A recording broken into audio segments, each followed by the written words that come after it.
Hi friends, మీ friend Vasundharadevi. Srishakti fashion designer అండి మాది.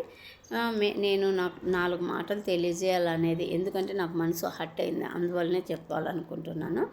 ఇప్పుడు నేను నేర్చుకున్న విద్య 10 మందికి నేర్పాలనేది. తక్కువ ఫీజు, ఒకరు ఉండేవాళ్ళు ఇచ్చేవాళ్ళు ఎక్కువ ఫీజు ఇస్తారు, కొంతమంది మధ్యతరగతి వాళ్ళు. కానీ ఫీజు ఇంత అని చెప్తాను. చెప్పినప్పుడు ఇంత తీసుకోండి మేడం అని అడిగినప్పుడు, సరే అందరూ నేర్చుకోవాలి కదా అని వాళ్ళు ఎంత ఇవ్వాలనుకుంటే అంత తీసుకొని నేర్పిస్తూ వచ్చేదాన్ని. అది మా శ్రీశక్తి ఫ్యాషన్ డిజైనర్ ఇన్స్టిట్యూట్లోనే నేర్పిస్తూ వచ్చేదాన్ని. ఇప్పుడు నాకు వచ్చేసి మా పిల్లలకు పెళ్ళిళ్ళు అయిపోయినాయి, బాధ్యత అయిపోయింది. నేను ఎక్కడ వర్కర్స్ ఉన్నారో, ఎక్కడ మధ్యతరగతి వాళ్ళు ఎక్కువ జనాభా ఉందో ఆ ఏరియాలు తీసుకొని క్లాసులు చెప్పాలా అనేది నిర్ణయం తీసుకున్నాను. నిర్ణయం తీసుకొని ఫస్ట్ వచ్చేసి డాక్రా గ్రూప్ వాళ్ళతో యాడ్ అయింటే వాళ్ళు సెమీపూల్లో నేర్పించుకున్నారు. 20 రోజుల్లోనే dress blouse perfect measurement drawing లెసన్తో చెప్పాను. చాలా సంతోషంగా కుట్టుకుంటున్నారు. ఆ ఊర్లో అంత సంతోషంగా ఉన్నారు కదా, ఇంకొక ఊర్లో ఇంకా 10 మందికి తెలియజేస్తే వాళ్ళు కూడా సంతోషంగా ఉంటారు కదా అనేట్టుగా మాకు దగ్గరలోనే మల్లంపేట అనేది ఉంటుంది. అక్కడికి వెళ్ళాను. వెళితే అక్కడ కొంతమందిని అడిగితే చాలామంది ఓకే నేర్చుకుంటామని చెప్పారు. చెప్తే తక్కువ ఫీజు, నా ఫుడ్ మైండ్ నేను తీసుకునేది కొన్ని ఫీజు, అందుకు గురుదక్షిణ లాగా అంతే, ఎక్కువ తీసుకోవటం లేదు. వాళ్ళకి నేర్పియాలనే ఉద్దేశంతో నేను అక్కడ నాకు ప్లేస్ కావాలి కదా, అక్కడంటే చెమ్మీపూర్లో కమిటీ హాల్ ఉంది, అక్కడ నేర్పించాను అనమాట. ఇక్కడ వచ్చేసి మల్లంపేటలో కమిటీ హాల్, అంత పెద్ద విలేజ్, అది చాలా పెద్ద ఊరే, కానీ అక్కడ కమిటీ అనేది గవర్నమెంట్ది ఇంకా లేదని చెప్తున్నారు. కాకపోతే కొన్ని గ్రామీణటి అన్నీ ఉంటాయి కదా, అక్కడ వచ్చేసి ఒకటి గనుల మైసమ్మ గుడి అని ఒకటి ఉంది. అక్కడ చాలా ప్లేస్ ఉంది, అక్కడ 100-200 మందికి జనాభా గుని పడతారు. నేను అక్కడ డాక్రా గ్రూప్ వాళ్ళతో యాడ్ అయినా, రజనీ కానీ ఎవరితో అయినాను, రజనీ అనే అమ్మాయితో. అంటే మేడం ఇక్కడ వచ్చేసి ప్లేస్ అయితే లేదు మేడం, మీరు ప్లేస్ చూసుకోండి, మేము గ్రూపులలో పెడతాము అన్నారు. సరే అమ్మా అనేసి నేను వాళ్ళతో మాట్లాడుకొని ఇంకా అట్లా గ్యాజెట్ చేసుకుంటూ పోతుంటే ఆ గుడి దగ్గర నాకు ప్లేస్ కనపడింది అనమాట. బాగా ఇక్కడైతే చిన్నపిల్లలని తీసుకొని వచ్చి ఆ చెట్లు బాగున్నాయి, చల్లటి గాలి, అందుకు ఇక్కడ నేర్చుకోగలుగుతారు, వాళ్ళకి నేను ఉపాధి కలిగించగలుగుతాను అనే ఉద్దేశంతో నేను అక్కడ చూసుకుంటూ వెళ్ళి అక్కడ వచ్చేసి అక్కడ కొంతమంది ఫుడ్ చేస్తున్నారనమాట. అది జాతరనో ఏదో తెలియదు. అక్కడ అడిగాను, ఒక ఆవిడతో మాట్లాడితే ఇది గ్రామీణది కదా, ప్రజలు అందరిది కదా, ఇది ఏమో తెలియదు అనింది. పక్కన సెటర్ ఉంది ఒకటి, ఆ సెటర్ అని ఇవ్వండి అంటే లేదు అది ఇచ్చేసాము అనింది. సరే అనేసి మళ్ళీ ఎవరినో అడిగింటే అక్కడ ఒక ఆయన నెంబర్ ఉండారు, ఆంజనేయులు అని ఆయనను అడగండి అని ఫోన్ చేసి అడిగాను అనమాట. అడిగితే సరే అమ్మ బాత్రూమ్ని కట్టిస్తాను, ప్రజలదే కదా, ఓకే చేసుకో అని చెప్పాడు. అన్నయ్య మళ్ళీ రెండోసారి మాట్లాడా. అమ్మ మీ కేవీఆర్కి వచ్చేసి నేను మాట్లాడతాను మీరు అని చెప్పాడు. సరే రాలేదులే అన్నయ్య, మీరేంది నేను రేపు స్టార్ట్ చేస్తున్నాను అంటే, సరేమ్మా స్టార్ట్ చేసుకో, లేదా సెటర్ అయినా తీసుకోవచ్చు కదా అంటే, నేను అయితే ఎక్కువ అమౌంట్ కట్టలేను అన్నయ్య, నాకు ఆ ప్లేస్ అయితే సరిపోతుంది అనేసి నేను స్టార్ట్ చేస్తామని ఉదయమే ఫోన్ చేశాను. అక్కడ ఎవరో చనిపోయినారనేసి వెళ్ళిపోయినాక సరే అని స్టార్ట్ చేస్తే వాళ్ళ భార్య కానీ పక్కన వాళ్ళు వచ్చేసి ఇక్కడ చెప్పొద్దు అన్నారు. సరే చాలాసార్లు ఫోన్ చేశాను, అన్నయ్య ఫోన్ ఎత్తలేదు.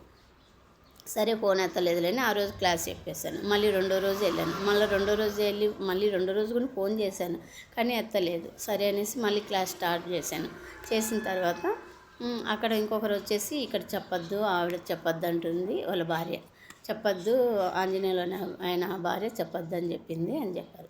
సరే నాకు అన్నయ్య చెప్పమన్నారు, అందువలన ఆయన చెప్తే నేను ఓకే, నాకు కనీసము ఇప్పుడు నేను ప్రజాసేవ కదా నేను చేసేది, ఈ ప్లేస్లో వద్దమ్మా డిస్టర్బెన్స్ అవుతుంది, ఒకవేళ గుడి ఉంది ఇబ్బంది అవుతుంది అనుకున్నప్పుడు నాకు ఒక ప్లేసు అక్కడ నెంబర్గా ఉన్నప్పుడు నాకు ఇంకో ప్లేస్ చూపించాలి కదా. ప్రజాసేవ అన్నప్పుడు, ప్రజాసేవ అంటే ప్రజలకు నువ్వు మంచి చేస్తావనే కదా నేను నెంబర్గా ఎంచుకునింది, మీ వాళ్ళకే కదా నేను క్లాసులు చెప్పనొచ్చింది, నాకేమి ఇంట్లో జరగక నేను తిండి లేక కాదు, నాకు వచ్చిన విద్య 10 మందికి నేర్పాలనే ఉద్దేశంతో నేను బయటకు వచ్చాను.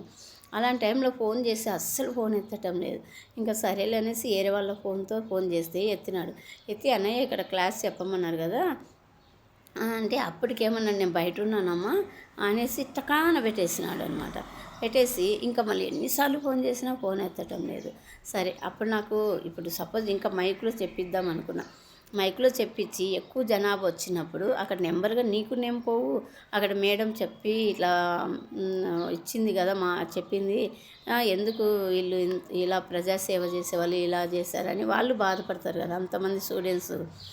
ఆ విధంగా నేను ఒక్కటే చెప్తున్నాను ఫ్రెండ్స్, ఎవరైనా ప్రజాసేవ చేస్తాము అంటే వాళ్ళు రాజకీయం కావాలా అని అడగలేదు, ఒక నెంబర్ కావాలని అడగలేదు. ఒక బ్యూటీ పార్లర్ కావచ్చు, ఒక డాక్టర్స్ కావచ్చు, ఒక టైలరింగ్ కావచ్చు, ఏదన్నా కానీ మేము 10 మందికి, నాకు వచ్చిన విద్య 10 మందికి నేర్పాలని ముందుకు వచ్చినప్పుడు ఎవరైనా ఒక నెంబర్స్ కావచ్చు, ఒక ఎమ్మెల్యే కావచ్చు, ఎవరన్నా కావచ్చు, వాళ్ళకి కొంచెం ప్లేస్ చూడండి.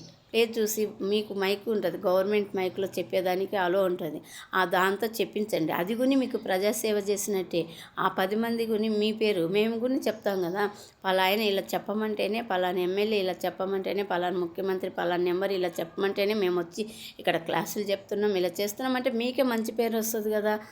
ఎందుకు ప్రజాసేవ అంటే 10 రూపాయలు సంపాదించుకొని పక్కన పెట్టుకొని గొప్పగా బతికేది ప్రజాసేవ కాదు, 10 మందికి ఉపయోగపడేదే ప్రజాసేవ అనేది. నేను చాలా హర్ట్ అయినా. నేను 10 మందికి విద్య నేర్పించి ప్రతి ఒక్క కుటుంబము ఉపాధి కలిగించుకుంటుందనే ఉద్దేశంతో వచ్చాను, కానీ ఎందుకు నాకు ఇంత హర్ట్ అయింది. వీళ్ళు ఎందుకు ముందుకు ఆడోళ్ళు, మళ్ళీ వాళ్ళు చెప్పాను ఆడోళ్ళండి, ప్రతి ఒక్క కుటుంబంలో ఇబ్బంది ఉంటుంది, వాళ్ళ బట్టలు వాళ్ళు కుట్టుకొని బతికితే చాలు, లేదా ఓర్పుంటే బయట వాళ్ళైనా కుట్టుకొని వాళ్ళు ఉపాధి కలిగించుకుంటారనే ఉద్దేశంతో 2 గంటలేనండి, మిషన్స్ ఉండవు, ఏముండవు, ఓన్లీ క్లాస్ కటింగు ఎలా కుట్టాలా ఏంది అనేది చెప్తానమాట. ఓన్లీ బేసిక్ 2 గంటల సేపు అక్కడ ప్లేస్ ఇచ్చేదానికి లేదు.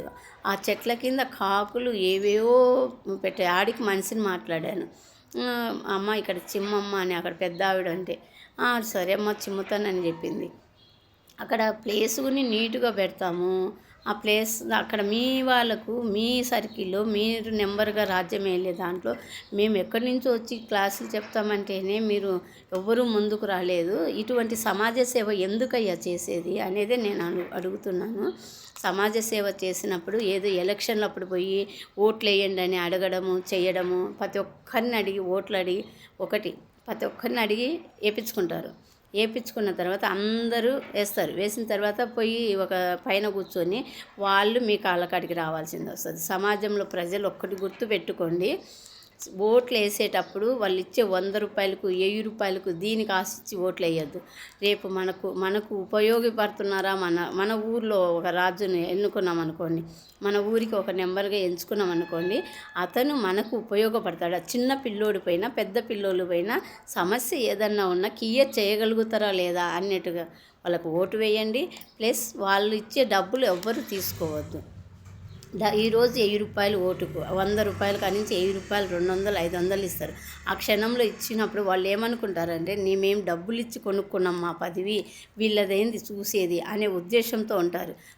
ఒకరికి ఇద్దరికి పలుకుతారు, ఒకరి ఇద్దరికి పలికే వాళ్ళకు కానీ వాళ్ళ దగ్గర పలుకుబడి ఉన్న వాళ్ళకే, కొంతమ మధ్యతరగతులకు అస్సలు పలకరు. ఆ విధంగా ప్రతి ఒక్క నెంబరు సమాజంలో ప్రతి ఒక్క మానవుడు గుర్తుపెట్టుకోండి. ఓటు వేసేటప్పుడు మనం ఉండే సర్కిళ్ళలో మనకు న్యాయం చేయగలుగుతాడా లేదా అని ఆలోచించి వాళ్ళకు ఓటు వేయండి. అప్పుడు మీకు ఉపయోగపడతారు. వాళ్ళు ఇచ్చే పైసలు తీసుకోవద్దు. తీసుకున్నామనుకో వాళ్ళని నిలబెట్టి మాట్లాడే హక్కు అయితే మనకు ఉండదు. మీరు మాకు మంచి చేయలేదు చెడ్డ చేయలేదని వాళ్ళు ఏమంటారు, మేము ఇచ్చిన పైసలు తీసుకున్నారు ఓటు వేసినారు అనే మాటలో మాట్లాడతారు.